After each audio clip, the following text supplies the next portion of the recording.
একে একে সর্বপ্রথম কংস পুতনাকে পাঠালেন গোকুল নগরে কৃষ্ণকে মারার জন্য। একটু ভালো করে কথাটা একটু হৃদয়ঙ্গম করতে হবে। যেদিন পুতনাকে পাঠালেন, পুতনার পরে অঘাসুর, বগাসুর, চানুর, মুষ্টুর যে যায় কেউ আর ফিরে আসে না। এইবার কংসের অনুচররা সব ভয় ভীত হয়ে গেল, যে যে গোকুল নগরে যায় সে আর ফিরে আসছে না। আর এদিকে কংস অত্যাচার বাড়িয়ে দিয়েছে। কি অত্যাচার বাড়িয়ে দিয়েছে?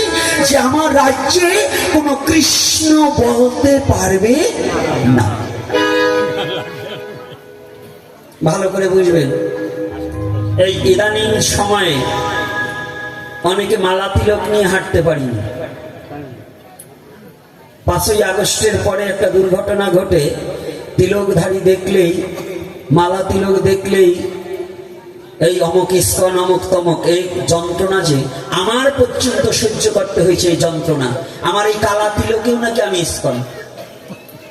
তো ইস্কন তো বাংলাদেশ সরকার কখনো নিষিদ্ধ ঘোষণা করেনি, কিন্তু কিছু ওই যে চুলকানি খুজলি পাসরা আছে না, ওইগুলো চুলকানি বন্ধ হয়নি। কারণ ওরা চায় এই বাংলার বুকে যেন কোনো সনাতনী না থাকে। কথাটা বুঝতে পেরেছি? আমি কোনো রাজনীতি আলোচনা করছি না, সত্যটাকে তুলে ধরছি। বলুন, তিলক পরে রাস্তায় হাঁটতে পেরেছেন? সত্য কথা বলুন, পেরেছেন? ফোন করে করে কান্না করে দিয়েছে, বাবা ঘর থেকে বেরোতে পারি না, ধুতি করতে পারছি না, প্যান্ট পরে হাঁটছি, খুব যন্ত্রণা লেগেছে। এই যন্ত্রণাটা কাউকে দেখাতে পারিনি, কাউকে বুঝাতে পারিনি। আর যারা বড় বড় সমাজের বুকে লেকচার দিচ্ছে তাদের কিছু আসে যায় না, কারণ ওরা তো দৌমুখ সাপ, ওরা পাঁচাটা কুকুর। সমাজে বড় রাজনীতিবিদ আছে, তার আজকে বাবার নাম নয়, শুধু দল পাল্টাতে পাল্টাতে বাবার নামও ভুলে যায়, বাবার নামও পাল্টিয়ে বলতে পারে ওরা। কিন্তু আমাদের তো এক বাপের জন্ম, আমরা তো বাবার নাম পাল্টাতে পারবো না। আমি সনাতনী, আমার সনাতনকে ছাড়তে আমি পারবো না। আমার সনাতনের আদর্শটাকে আমি পরিত্যাগ করতে পারবো না। এজন্য সনাতনকে বুকে জড়িয়ে ধরতে হবে। ফোন করেছি, বুঝিয়েছি, বলেছি বাবা সাম্য হও, বাংলা ছেড়ে যাব না। কেন যাব না? বাংলা তোমার জন্মভূমি, এখানে ভালো মানুষও আছে, তবে সেদিনই আমাদের মুক্তি ঘটবে, হবে, একটু অপেক্ষা করে। কথাগুলো ভালো করে জেনে নেবে। তদ্রূপ কংস অত্যাচার বাড়িয়ে দিল। কংস অত্যাচার বাড়িয়ে দিয়েছে কি? ওখানে বসে অত্যাচার বাড়িয়ে দিয়েছে। তার রাজ্যে কোনো কৃষ্ণ ভক্ত থাকতে পারবে না, কোনো কৃষ্ণ নাম করতে পারবে না। যখন চতুর্দিকে অত্যাচার বাড়িয়ে দিয়েছে, কংসের ভয়ে যে বদনে কৃষ্ণ নাম করবে তার জিহ্বা কেটে দেবে, যে কৃষ্ণ নাম শ্রবণ করবে তাকে তপ্ত সীসা ঢেলে দেবে করেনি, যে নয়নে কৃষ্ণ বলে কাঁদবে তার নয়ন বন্ধ করে দেওয়া হবে। কংসের রাজ্য থেকে ভয়ে ভীত হয়ে অনেক ভক্ত দেশ ছেড়ে পালিয়ে চলে গেছে। যেমন পাকিস্তানিদের ভয়ে এই বাংলাদেশকে পরিত্যাগ করে বাংলার অনেক জমিদার পুত্ররা বাংলাকে ছেড়ে চলে গিয়েছিল। ৭১-এর সময় যায়নি? গিয়েছে কিনা? এই বাগেরহাট থেকে অনেক জমিদার বাড়িঘর ছেড়ে চলে যায়নি? এর প্রমাণ রয়েছে না? সারা বাংলাদেশে যারা একটু সম্মানী ব্যক্তি তারাই চলে গিয়েছিল। আমাদের তো সম্মান নেই, তাই আমরা আবার কুকুরের মতো এই দেশে ফিরে এসেছি।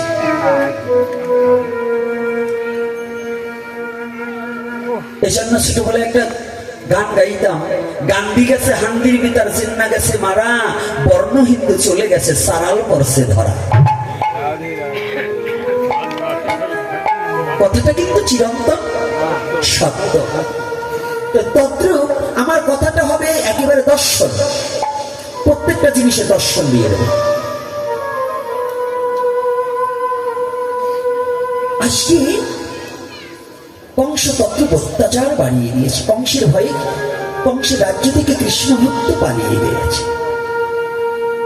শুদ্ধ ভক্ত যারা অদূরে চলে গেছে ভয়ে সংকুচিত হয়ে, কেউ যেন না জানি আমরা কৃষ্ণকে ভালোবাসি।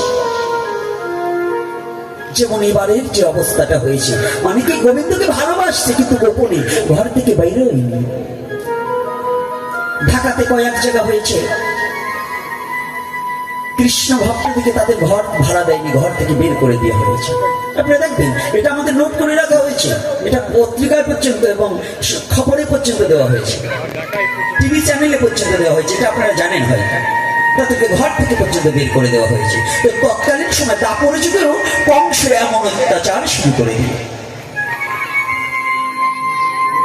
যখন অত্যাচার শুরু করেছে, এইবার কংস সমস্ত পাত্রমিত্রকে ডেকেছে, একটু আয়, আমার ভয় তো যাচ্ছে না, গোকুলে যে আমার শত্রু বাড়ছে, কৃষ্ণ তো দিনার দিনে শশীকলা সমবাড়িয়া চলেছে, আমার তো ভয় যাচ্ছে না। আচ্ছা বলো তো কি করা যায়, এই কৃষ্ণকে কিভাবে মারা যায়?